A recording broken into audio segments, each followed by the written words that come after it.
There are fairies on the farm. The Ghosts of Nothing, available at bookstores and on audio now.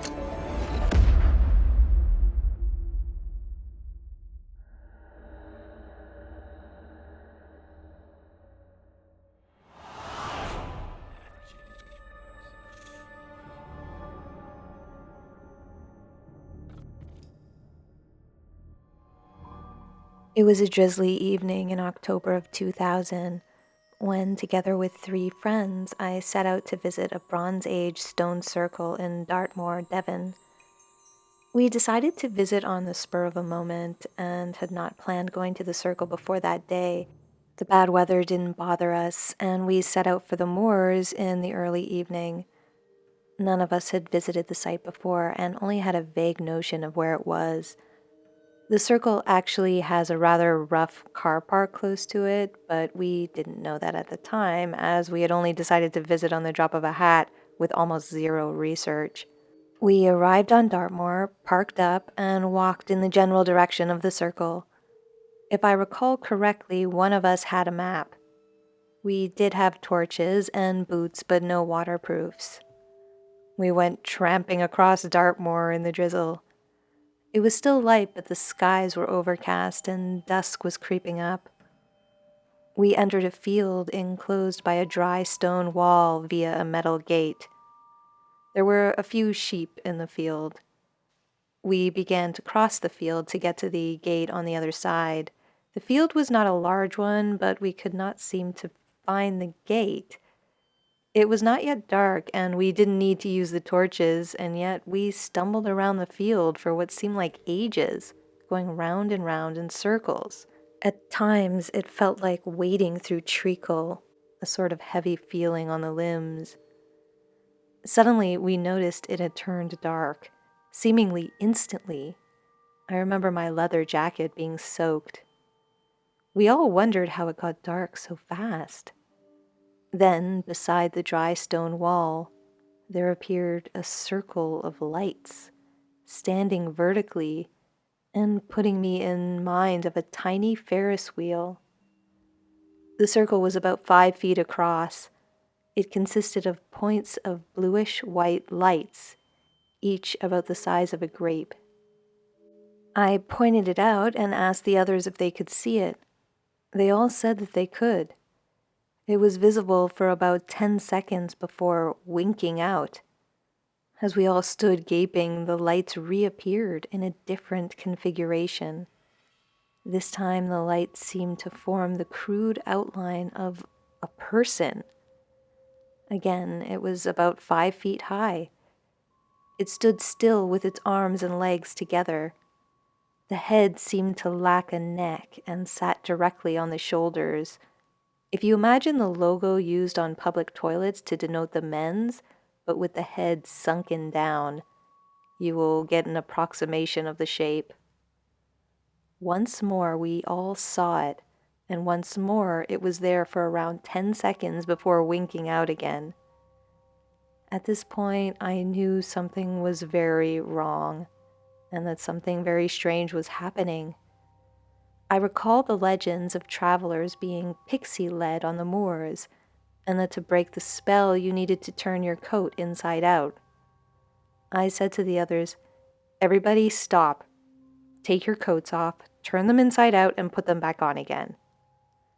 This was an utterly crazy thing to say to anybody, and I was fully expecting them to ask what the bloody hell I was on about.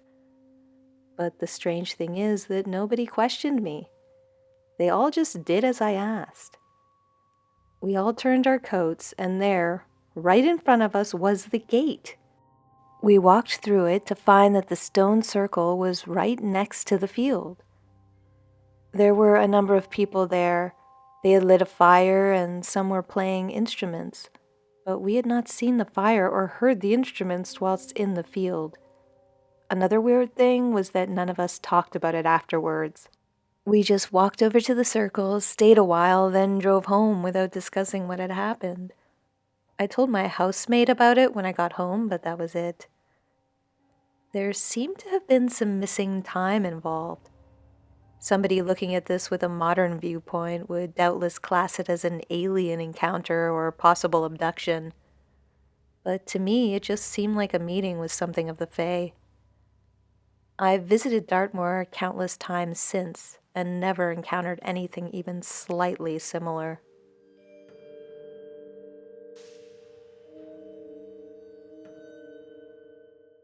One night, I was in bed sleeping.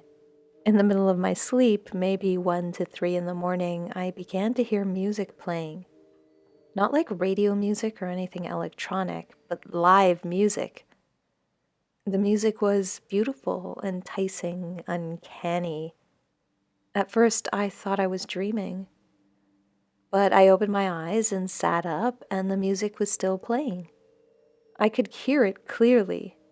I couldn't identify what instruments were playing, I play a few, or the direction it was coming from.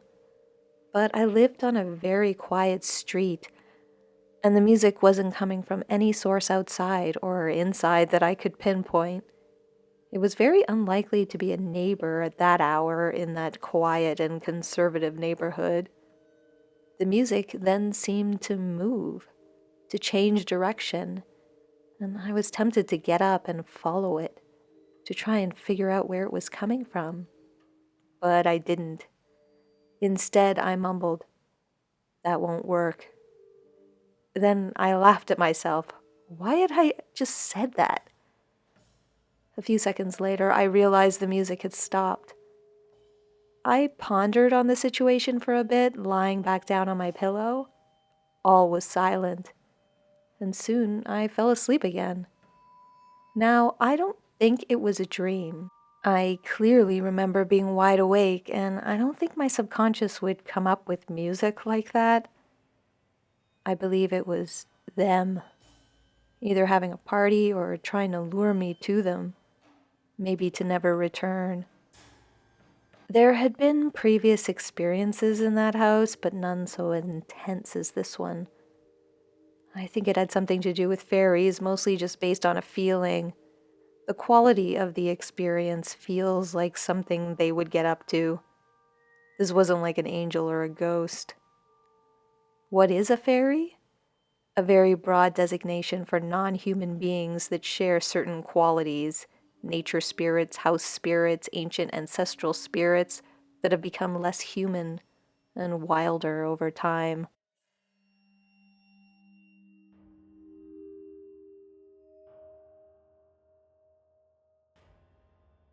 Myself and a friend were aged around 14 at the time.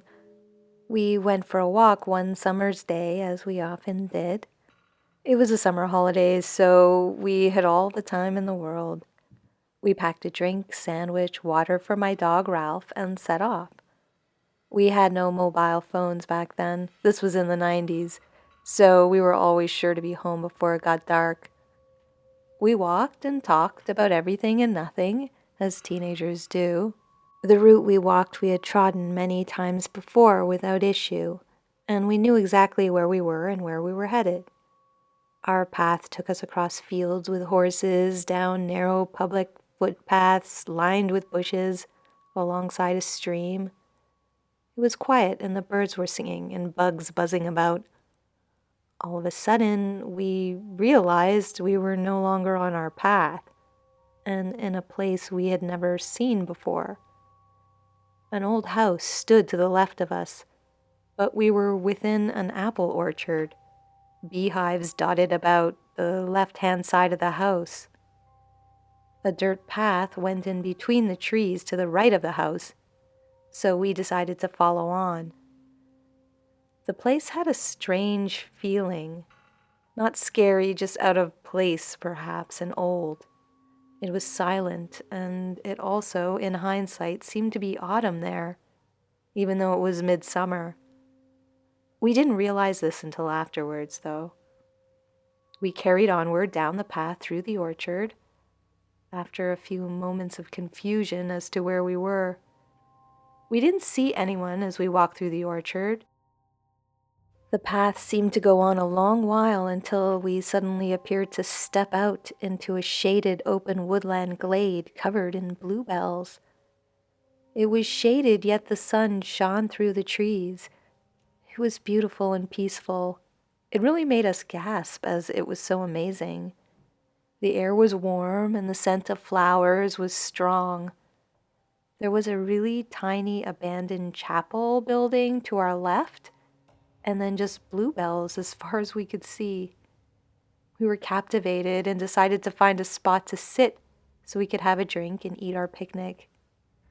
After maybe 10 to 15 minutes, we suddenly became aware of music playing somewhere in the distance, far away yet close at the same time. It was some kind of flute, almost like medieval minstrel type music. At least that's the closest I've come to describing it. We stopped talking, both looking across the glade in the direction it was coming from, and just watched/listened in silence. Even my dog Ralph was aware as he stared in the same direction, frozen to the spot. Suddenly, it seemed to get louder and closer as a great gust of wind blew right in our faces and all around us. The music seemed to be in the wind. It was an unnatural wind. It was a still, calm summer's day. We felt almost surrounded, as if being pushed. We both let out a scream, and Ralph began to bark. We were terrified and no longer felt welcome. We grabbed our belongings and ran as fast as we could, the wind and strange music billowing after us still. We ran back through the orchard, past the house, and back onto the public footpath. My dog Ralph barked as we ran.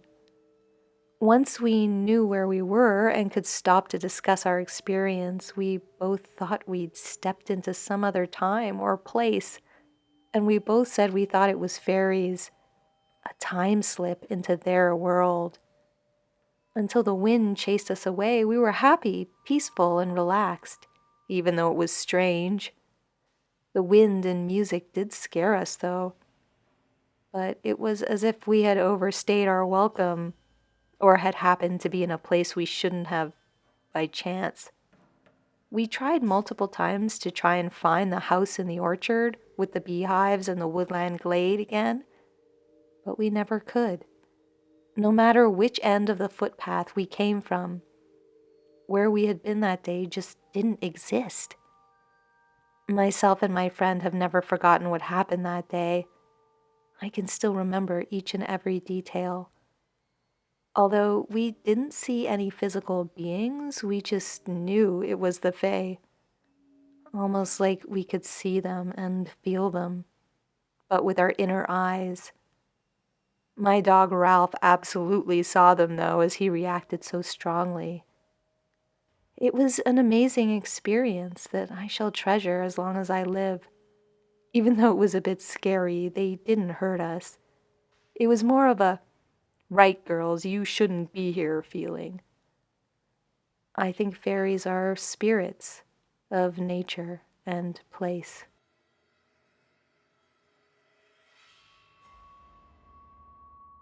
I've got a story.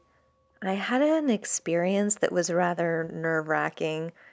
I was with my sister and her young son, and we were visiting the redwoods. We were in a grove surrounded by those giant trees.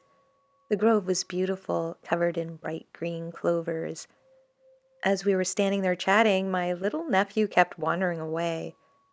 At first I wasn't too concerned, but soon I began to notice these unusually dark shadows that seemed to be reaching out from the trees toward my nephew. And I had this terrible feeling that the darkness wanted to take him away. It was really weird at the time because as much as I love stories about the Fae and all, I don't know that I ever actually completely believed they existed until that moment.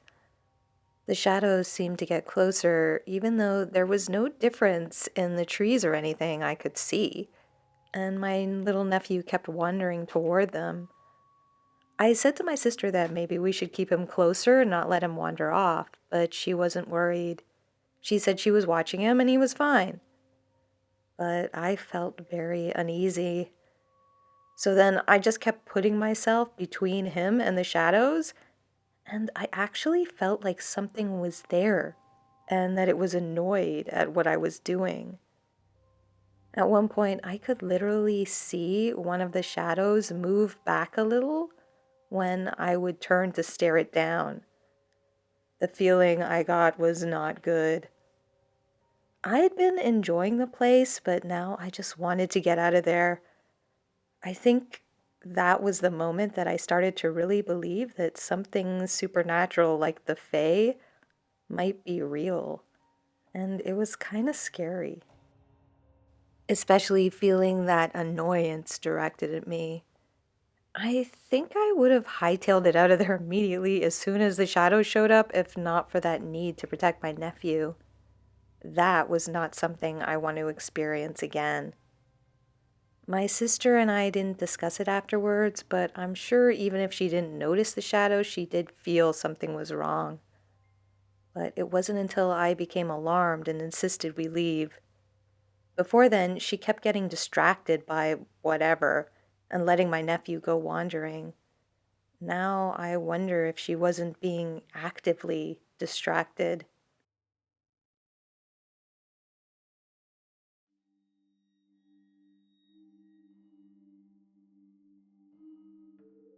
Hello, this is not my first time to share a fairy experience with your channel.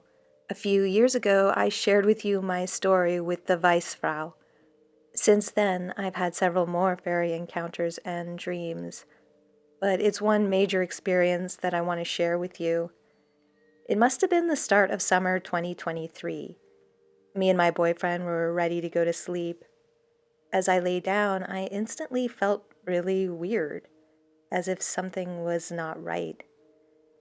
I got kind of dizzy and my right ear started ringing like crazy. I was also not able to open my eyes and started to have what some would call a vision.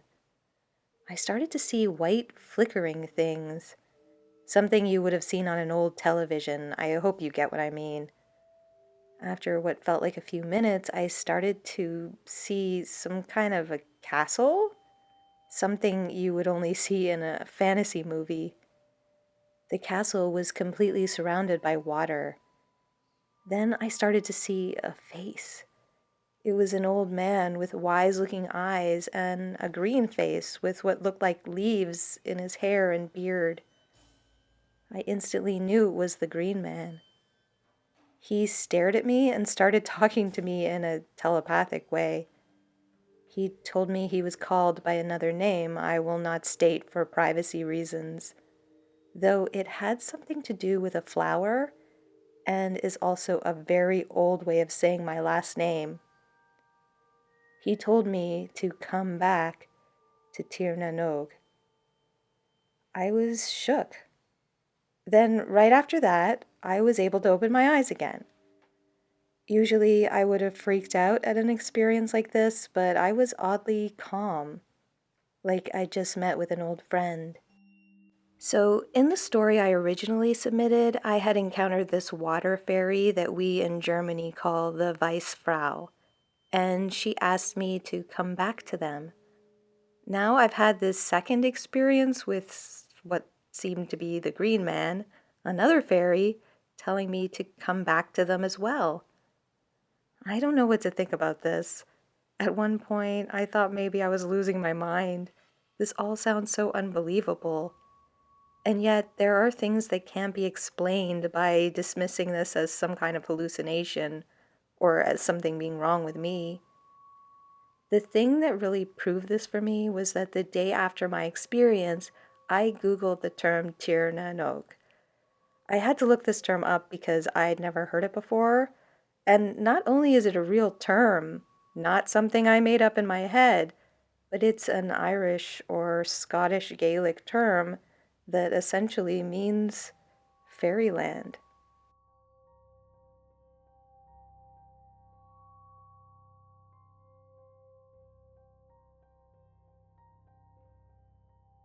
I've had several strange experiences over the course of my life that I feel are related to either ghosts or spirits. But I had one experience in particular that I think might have been related to the Fae. and I'd like to hear what people think. When I was around 5, my family moved to a house in a very small town. You could honestly have driven through it all in 10 minutes. The house had a decent-sized forest that was directly behind it. My siblings and I would play out in the woods almost every day, and I loved being out there. I remember I used to wonder what it would be like to find a new world out there beyond the woods, that if I walked deep into the forest, I might find something that no one else had seen before. Lucy from Narnia was the vibe. Around this time, I'd started having terrible night terrors and sleepwalking. My mom would often find me in a closet, just sitting there, looking down at the floor with a listless expression on my face. She said it was a creepy thing to see, but believed I was going through a phase and I would eventually grow out of it. But then one night, when I was at a sleepover at my friend's house, something happened that alarmed my mom enough that she banned me from all sleepovers for the near future. The friend I had been staying with lived right next door. I'd slept over there with no problems in the past, but this time was different. I remember waking up in my friend's bed, the only light coming in through the cracks in the curtains from the streetlights. I don't know why, but I felt the strong need to get out of there. So that's what my body did. Stood up, walked out of the room, and then out the back door. I then walked across the backyard toward my own house. I remember looking at the woods at the yard's edge and being tempted to go in there, but some part of me wouldn't let me. Crossing the yards, I walked past the row of trees that separated the two properties, and I stepped onto our own porch. I looked at the moon, and it was full and bright, and I could see the woods again, calling me to come and explore. But I didn't. Instead, I just sat there, staring out at the forest. I don't remember anything after that, but my mother said she heard our dog barking up a storm, and she went to see what it was about. She opened the back door to look around the yard. When she did, she found me, leaning against the side wall, just sitting there, like all the other times I had been sleepwalking. Needless to say, it scared the living crap out of her, and the neighbors too when they woke up. The weird thing is, the following day, when my mom was explaining the situation to my friend's parents and apologizing for what happened, they said they couldn't understand how I'd gotten out of the house, since all the doors in the morning were still locked. At the time, I wasn't even tall enough to reach the locks to leave, and even if I had been, how did the door lock itself again after I'd left? The other strange thing was that there was a fence that separated the two yards, not just a row of trees. And for me to get into our yard from the neighbor's house, I would have had to have either walked all the way around the opposite side of the house, where there was a gate which was closed and latched and also too tall for me to reach, or I would have had to have climbed over the fence. I certainly didn't remember climbing over any fence, and I didn't have any scrapes or bruises indicating that I had done so. I know I was sleepwalking, so my memory isn't reliable, but for what it's worth, I remember walking through the row of trees along the fence, as if the fence wasn't there. It was like I just walked through it while gazing at the forest and the moon. I know strange experiences can happen when people sleepwalk, but walking through doors and fences? That just isn't possible. And I just have a feeling it had something to do with the forest and whatever's out there. Whatever was tempting me to go into the woods in the middle of the night.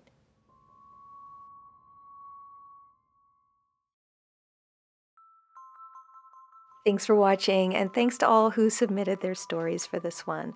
I have a small request for all those who read my novel, The Ghosts of Nothing.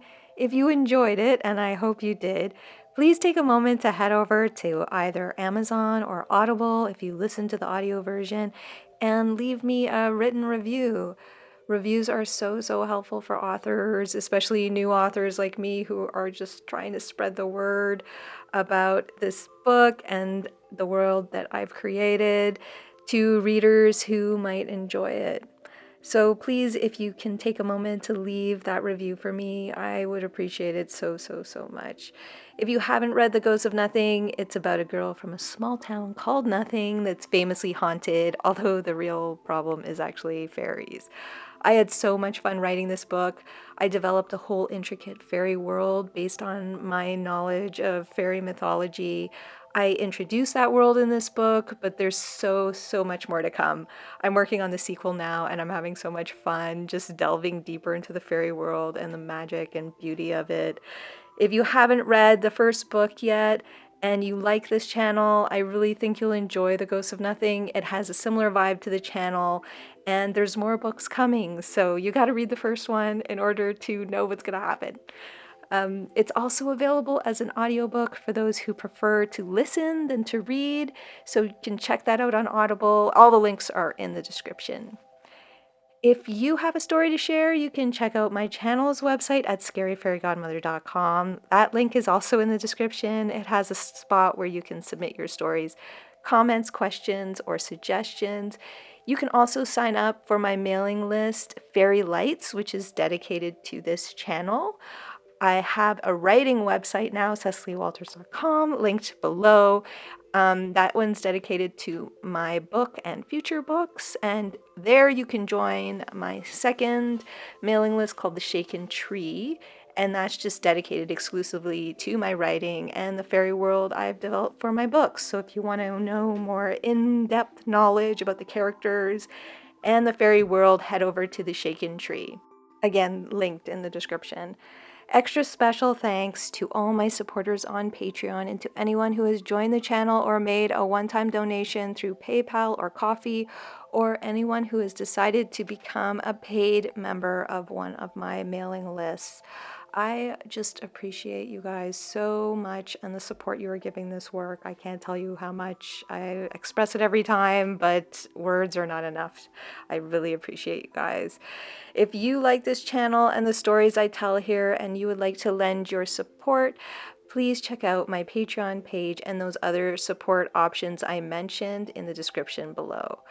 I've started to upload versions of my videos that are ad-free, stories only, no intro, outro for channel members and Patreon members, so if that's something you're interested in, please consider becoming a member. The stories in this video came courtesy of subscribers and the Fairy Census, so thank you so much to everyone who submitted. The stories were edited for dramatic and narration reasons. To read the Census stories, follow the link in the description. Please leave a comment below, like, share, and subscribe if you're new. It helps the channel when you do that, so thank you for that, and hit the bell to receive notifications of new videos. And until next time, this has been a visit from your scary fairy godmother.